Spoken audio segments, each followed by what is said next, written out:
Hi friends, welcome to Kavya Nayana cooking channel. ನಾನು ಸುಷ್ಮಾ. ಬನ್ನಿ, ಇವತ್ತು ರಂಜಾನ್ ಸ್ಪೆಷಲ್ ಆಗಿ ನಾನು ಶೀರ್ ಕುರ್ಮಾನ ಯಾವ ತರ ಮಾಡೋದು ಅಂತ ಸಿಂಪಲ್ ಆಗಿ ತೋರಿಸ್ಕೊಡ್ತಾ ಇದ್ದೀನಿ. ಶೀರ್ ಕುರ್ಮಾ ಮಾಡೋದಕ್ಕೆ ಏನೇನು ಸಾಮಗ್ರಿ ಬೇಕು ಅಂತ ನೋಡೋಣ ಬನ್ನಿ ಫ್ರೆಂಡ್ಸ್. ಇಲ್ಲಿ ನಾನು ಒಂದು 4 ಏಲಕ್ಕಿನ ತಗೊಂಡಿದ್ದೀನಿ, ಬಿಡಿಸಿ ನಾನು ಕುಟ್ಟಿ ಇಟ್ಕೊಂತೀನಿ. ಇಲ್ಲಿ ಕೇಸರಿನ ತಗೊಂಡಿದ್ದೀನಿ. ಹಾಗೆ ಇಲ್ಲಿ ಬಾದಾಮಿ ಒಂದು ಹಿಡಿ, ಗೋಡಂಬಿ ಒಂದು ಹಿಡಿನ ನಾನು 1-2 ಗಂಟೆ ನೆನೆಸಿ ಇಟ್ಕೊಂಡಿದ್ದೀನಿ. ಹಾಗೆ ಇಲ್ಲಿ ಚಿರೋಂಜಿ ಅಂತ ಸಿಗುತ್ತೆ ನೋಡಿ, ಎಲ್ಲ ಮಾಲ್ಗಳಲ್ಲಿ ಸಿಗುತ್ತೆ. ಚಿರೋಂಜಿ ಅಂತ ಕೇಳಿದ್ರೆ ಸಿಗುತ್ತೆ ನಿಮಗೆ. ಅದನ್ನು ಕೂಡ 1 ಟೇಬಲ್ ಸ್ಪೂನ್ ಅಷ್ಟು ನಾನು 1-2 ಅವರು ನೆನೆ ಇಟ್ಕೊಂಡಿದ್ದೀನಿ. ಹಾಗೆ ಇಲ್ಲಿ ಕಲ್ಲಂಗಡಿ ಹಣ್ಣಿನ ಬೀಜ ಕೂಡ, ಅದನ್ನು ಕೂಡ 1-2 ಗಂಟೆ ನೆನೆ ಇಟ್ಕೊಂಡಿದ್ದೀನಿ. ಹಾಗೆ ಇಲ್ಲಿ ಸ್ವಲ್ಪ ಒಣ ಖರ್ಜೂರನ ತಗೊಂಡಿದ್ದೀನಿ, ಅದನ್ನು ಕೂಡ ನೀರಲ್ಲಿ ನೆನೆ ಇಟ್ಕೊಂಡಿದ್ದೀನಿ. ಹಾಗೆ ಇಲ್ಲಿ ಸ್ವಲ್ಪ ಪಿಸ್ತಾ ತಗೊಂಡಿದ್ದೀನಿ, ಅದನ್ನು ಕೂಡ ಚೆನ್ನಾಗಿ ನೀರಲ್ಲಿ ನೆನೆಸಿ ಇಟ್ಕೊಂಡಿದ್ದೀನಿ. ಹಾಗೆ ಇಲ್ಲಿ ಅರ್ಧ ಕಪ್ ಅಷ್ಟು ಶಾವ್ಗೆನ ತಗೊಂಡಿದ್ದೀನಿ. ಹಾಗೆ ಇಲ್ಲಿ ಒಂದು 200 ಗ್ರಾಮ್ ಆಗುವಷ್ಟು ಮಿಲ್ಕ್ ಮೇಡ್ನ ತಗೊಂಡಿದ್ದೀನಿ. ಹಾಗೆ ಅರ್ಧ ಲೀಟರ್ ಆಗುವಷ್ಟು ಫುಲ್ ಮಿಲ್ಕ್ ಕ್ರೀಮ್ ಹಾಲ್ನ ತಗೊಂಡಿದ್ದೀನಿ, ಗಟ್ಟಿ ಹಾಲು. ಇಷ್ಟೇ ಸಾಮಗ್ರಿಗಳು ಶೀರ್ ಕುರ್ಮಾ ಮಾಡೋದಕ್ಕೆ ಬೇಕಾಗುತ್ತೆ. ಯಾವ ತರ ಮಾಡೋದು ಅಂತ ತೋರಿಸ್ಕೊಡ್ತೀನಿ ಬನ್ನಿ ಫ್ರೆಂಡ್ಸ್. ಇವಾಗ ಇವೆಲ್ಲವನ್ನು ನೆನೆ ಇಟ್ಕೊಂಡಿದ್ದೀನಲ್ಲ, ಇವನ್ನೆಲ್ಲವನ್ನು ನಾನು ಸಿಪ್ಪೆನ ಬಿಡಿಸ್ಕೊಂತೀನಿ. ಬಾದಾಮಿ ಹಾಗೆ ಪಿಸ್ತಾ ಹಾಗೆ ಖರ್ಜೂರನ 3 ಸಿಪ್ಪೆ ಬಿಡಿಸಿ ಎಲ್ಲವನ್ನು ಸಣ್ಣದಾಗಿ ಕಟ್ ಮಾಡಿ ಇಟ್ಕೊಂತೀನಿ. ನೋಡಿ, ಎಲ್ಲ ಸಿಪ್ಪೆನು ಬಿಡಿಸಿ ಡ್ರೈ ಫ್ರೂಟ್ಸ್ದು ನಾನು ಸಣ್ಣದಾಗಿ ಕಟ್ ಮಾಡಿ ಇಟ್ಕೊಂಡಿದ್ದೀನಿ.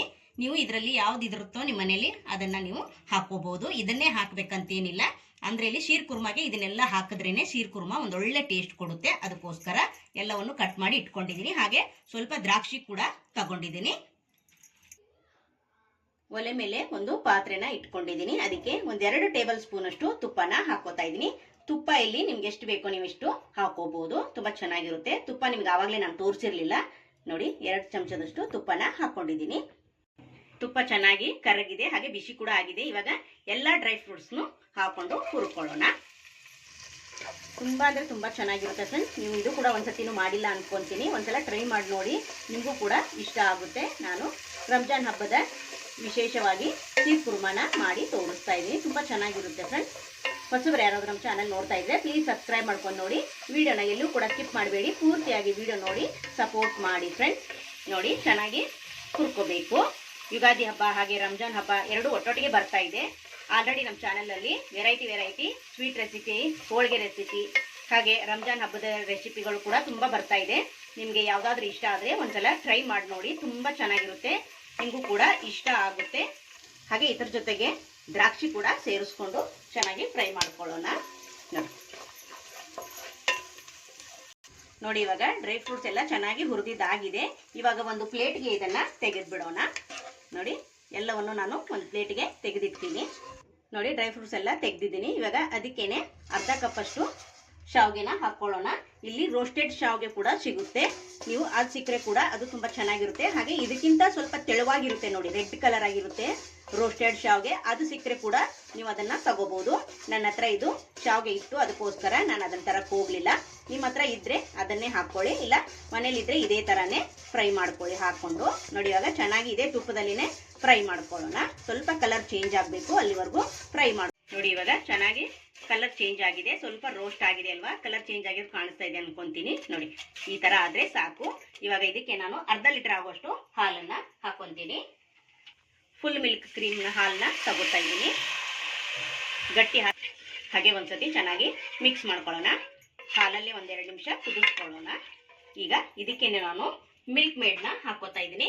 ಅರ್ಧ ಕಪ್ ಶಾವ್ಗೆಗೆ ಅರ್ಧ ಲೀಟರ್ ಆಗುವಷ್ಟು ಹಾಲನ್ನು ಹಾಕೊಂಡಿದ್ದೀನಿ. ಹಾಗೆ ಇಲ್ಲಿ 200 ಗ್ರಾಮ್ ಆಗುವಷ್ಟು ಮಿಲ್ಕ್ ಮೇಡ್ನ ತಗೊಂಡಿದ್ದೀನಿ, ಅದನ್ನ ಹಾಕೊಂತಾ ಇದ್ದೀನಿ. ನೀವು ಸ್ವೀಟು ಜಾಸ್ತಿ ತಿನ್ನೋರಾದ್ರೆ ಜಾಸ್ತಿ ಕೂಡ ಹಾಕೋಬಹುದು, ನೋಡ್ಕೊಂಡು ಹಾಕೊಳ್ಳಿ. ನೋಡಿ, ಹಾಗೆ ಇಲ್ಲಿ ಏಲಕ್ಕಿ ಕುಟ್ಟಿ ಇಟ್ಕೊಂಡಿದ್ದೀನಿ. ಹಾಗೆ ಸ್ವಲ್ಪ ಕೇಸರಿನ ಹಾಕೋತಾ ಇದ್ದೀನಿ. ಇವಾಗ ಚೆನ್ನಾಗಿ ಒಂದ್ಸತಿ ಮಿಕ್ಸ್ ಮಾಡ್ಕೊಳ್ಳೋಣ. ಚೆನ್ನಾಗಿ ಮಿಕ್ಸ್ ಮಾಡ್ಕೋತಾ ಇದ್ದೀನಿ. ಹಾಗೆ ಇಲ್ಲಿ ನಿಮಗೆ ಮಿಲ್ಕ್ ಮೇಡ್ ಬೇಡ ಅಂದ್ರೆ ನೀವು ಇಲ್ಲಿ ನಿಮ್ಮ ರುಚಿಗೆ ಅನುಗುಣವಾಗಿ ಸಕ್ಕರೆ ಕೂಡ ಸೇರಿಸ್ಕೋಬಹುದು. ಇವಾಗ ಚೆನ್ನಾಗಿ ಹಾಲಲ್ಲಿ 1-5 ನಿಮಿಷ ಶಾವ್ಗೆನ ಕುದಿಸ್ಕೊಳ್ಳೋಣ. ನೋಡಿ ಫ್ರೆಂಡ್ಸ್, ಚೆನ್ನಾಗಿ ಬೆಂದಿದೆ ಶಾವ್ಗೆ, ಹಾಗೆ ಟೇಸ್ಟ್ ಕೂಡ ಕರೆಕ್ಟ್ ಆಗಿದೆ. 200 ಗ್ರಾಮು ಮಿಲ್ಕ್ ಮೇಡ್ನ ಹಾಕೊಂಡಿರೋದು. ಇವಾಗ ನೋಡಿ, ಲಾಸ್ಟ್ ಅಲ್ಲಿ ನಾನು ಡ್ರೈ ಫ್ರೂಟ್ಸ್ ಹುರಿದು ಇಟ್ಕೊಂಡಿದ್ನಲ್ಲ ಅದನ್ನ ಹಾಕೊಂತೀನಿ. ಶೀರ್ ಕುರ್ಮಾಗೆ ಡ್ರೈ ಫ್ರೂಟ್ ಜಾಸ್ತಿನೇ ಬೇಕಾಗುತ್ತೆ. ಡ್ರೈ ಫ್ರೂಟ್ಸ್ ಹಾಕಿದ್ಮೇಲೆ ಒಂದ್ಸತಿ ಚೆನ್ನಾಗಿ ಮಿಕ್ಸ್ ಮಾಡ್ಕೊಳ್ಳೋಣ. ಫ್ಲೇವರ್ ಸಖತ್ತಾಗಿ ಬರ್ತಾ ಇದೆ ಫ್ರೆಂಡ್. ನೀವು ಕೂಡ ಒಂದ್ಸತಿ ಟ್ರೈ ಮಾಡಿ ನೋಡಿ, ತುಂಬಾ ಚೆನ್ನಾಗಿರುತ್ತೆ. ನಾನು ರಂಜಾನ್ ಹಬ್ಬದ ವಿಶೇಷವಾಗಿ ಶೀರ್ ಕುರ್ಮನ ಯಾವ ತರ ಮಾಡೋದಂತ ನೋಡಿದ್ರಲ್ವಾ. ನಿಮಗೂ ಕೂಡ ಇಷ್ಟ ಆಯ್ತು ಅಂತ ಭಾವಿಸ್ತೀನಿ. ನೀವು ಕೂಡ ಒಂದ್ಸತಿ ಟ್ರೈ ಮಾಡಿ. ನಮ್ಮ ವಿಡಿಯೋಗಳು ನಿಮ್ಗೆ ಏನಾದ್ರು ಯೂಸ್ಫುಲ್ ಅನ್ಸಿದ್ರೆ ನಿಮ್ಮ ಫ್ಯಾಮಿಲಿ ಫ್ರೆಂಡ್ಸ್ಗೆಲ್ಲ ಶೇರ್ ಮಾಡಿ ಫ್ರೆಂಡ್. ಇವಾಗ ರೆಡಿ ಆಯ್ತು ಫ್ರೆಂಡ್. ಬನ್ನಿ ಇವಾಗ ಬೌಲ್ಗೆ ಸರ್ವ್ ಮಾಡ್ಕೊಳ್ಳೋಣ. ಬನ್ನಿ ಫ್ರೆಂಡ್, ರುಚಿಯಾದ ಶೀರ್ ಕುರ್ಮಾ ತಯಾರಾಗಿದೆ. ಹಾಗೆ ಬೌಲ್ಗೂ ಕೂಡ ಸರ್ವ್ ಮಾಡ್ತಾ ಇದ್ದೀನಿ. ನೋಡಿ, ಸೂಪರ್ ಆಗಿ ಬಂದಿದೆ. ನೀವು ರೋಸ್ಟೆಡ್ ಶಾವ್ಗೆ ಕೂಡ ತಗೋಬಹುದು. ನನ್ನ ಹತ್ರ ಮನೇಲಿ ಇದಿತ್ತು, ಅದಕ್ಕೋಸ್ಕರ ನಾನು ಇದನ್ನ ಬಳಸಿದ್ದೀನಿ. ತುಂಬಾ ಅಂದ್ರೆ ತುಂಬಾ ಚೆನ್ನಾಗಾಗಿದೆ. ರಂಜಾನ್ ಸ್ಪೆಷಲ್ ಶೀರ್ ಕುರ್ಮಾ ಯಾವ ತರ ಮಾಡಿದೀನಿ ಅಂತ ನೋಡಿದ್ರಲ್ಲ ಫ್ರೆಂಡ್ಸ್. ಈ ವಿಡಿಯೋ ನಿಮಗೆ ಇಷ್ಟವಾದ್ರೆ ಪ್ಲೀಸ್ ಲೈಕ್ ಮಾಡಿ, ಶೇರ್ ಮಾಡಿ, ಕಮೆಂಟ್ ಮಾಡಿ, ಸಬ್ಸ್ಕ್ರೈಬ್ ಮಾಡ್ಕೊಳ್ಳಿ. ನಮ್ಮ ವಿಡಿಯೋ ನೋಡಿದ್ದಕ್ಕಾಗಿ ನಿಮ್ಮೆಲ್ಲರಿಗೂ ಧನ್ಯವಾದಗಳು. Thank you for watching. ನಮಸ್ಕಾರ ಫ್ರೆಂಡ್ಸ್.